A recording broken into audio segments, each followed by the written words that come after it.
মানে এই সমস্ত বিষয়গুলো কি একটু যদি বুঝিয়ে বলেন। আরটি অ্যাক্টে 2017 সালে একটা অ্যামেন্ডমেন্ট হয়েছিল, 24তম অ্যামেন্ডমেন্ট, এবং 17 সালে অ্যামেন্ডমেন্ট হলো, কিন্তু বলে দিল যে এটা চালু হচ্ছে 1/4/2015 থেকে। মানে চালু হচ্ছে একটা সময়, পিছিয়ে দেয়া হচ্ছে, পিছিয়ে দেয়া সময় থেকে বলা হলো যে এই সময়ে যারা শিক্ষক পদে আছে বা এর পরবর্তীতে যারা শিক্ষক হিসাবে নিযুক্ত হবে তাদের প্রত্যেককে মিনিমাম এডুকেশনাল কোয়ালিফিকেশনের শর্তটা পূরণ করতে হবে। 1 নাম্বার যে পয়েন্টটা ছিল সেই পয়েন্টটা পূরণ করতে হবে। 2010 সালে যে এনসিটি নোটিফিকেশন বেরিয়েছিল, কিন্তু ওই এনসিটি নোটিফিকেশনের যদি দিকে আমরা লক্ষ্য দিই তাহলে দেখব সেখানে একটা জায়গা বলবো না, দুটো জায়গায় খুব সুস্পষ্টভাবে বলা আছে যে এই নোটিফিকেশন বেরোনোর আগে পর্যন্ত যারা শিক্ষক হিসাবে নিযুক্ত হয়েছেন তাদের কাউকে মিনিমাম এডুকেশনাল কোয়ালিফিকেশনের শর্ত পূরণ করতে হবে না, এবং প্রত্যেকটা স্টেট তার নিজের যে নিয়মে পরীক্ষা নেয় সেই নিয়মেই তাদেরকে, যদি পরীক্ষা নিয়ে থাকে তাহলে তাদের চাকরিটা সম্পূর্ণরূপে বৈধ।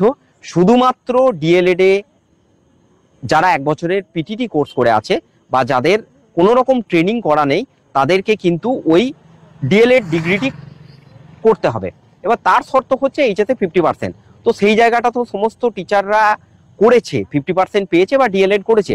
এখন মিনিমাম এডুকেশনাল কোয়ালিফিকেশনের শর্তটা, যে টেটের শর্তটা যখন পূরণ করতে হলো না, তখন এনসিটি হঠাৎ করে একটা সাবমিশন সুপ্রিম কোর্টে দিয়ে দিল যে না, আমরা বলেছি বা আমাদের নোটিফিকেশনে আছে যে যে সমস্ত টিচারের 5 বছর চাকরি, 5 বছরের চাকরিটা তারা বলেনি, তারা বলেছে যে যে সমস্ত টিচার এখনো পর্যন্ত তার পদে বহাল আছেন, মানে 1 সেপ্টেম্বর 2025 পর্যন্ত, তাদের প্রত্যেককেই টেট কোয়ালিফাই করতে হবে, এরকম আমরা একটা নোটিফিকেশন জারি করেছি। কিন্তু দুর্ভাগ্যের বিষয় যে 2017 সালেও যদি অ্যামেন্ডমেন্টটা আমরা ধরি, সেক্ষেত্রে 2019 সালেও এনসিটির একটা নোটিফিকেশন বেরিয়েছিল, সেখানে কিন্তু কোনো জায়গায় বলা ছিল না যে প্রত্যেককে টেট কোয়ালিফাই করতে হবে।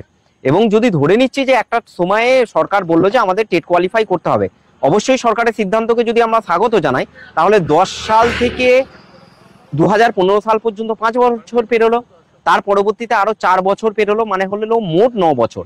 তাহলে মোট 9 বছরের মধ্যে যে কোনো শিক্ষকের পক্ষে তো টেট কোয়ালিফাই করা সোজা ছিল। হঠাৎ করে 2025 সালে এসে 2 বছর সময় দিলাম, তার মধ্যে টেট কোয়ালিফাই করতে হবে, যে নোটিফিকেশন কেউ জারি করলো না, সেই নোটিফিকেশন হঠাৎ করে এনসিটি ভুল একটা নোটিফিকেশন জারি করলো, তার বিরুদ্ধে মানে সাবমিশন করলো, জারিও করেনি, সুপ্রিম কোর্টে দিয়ে এলো। তো তার জন্য যদি কাউকে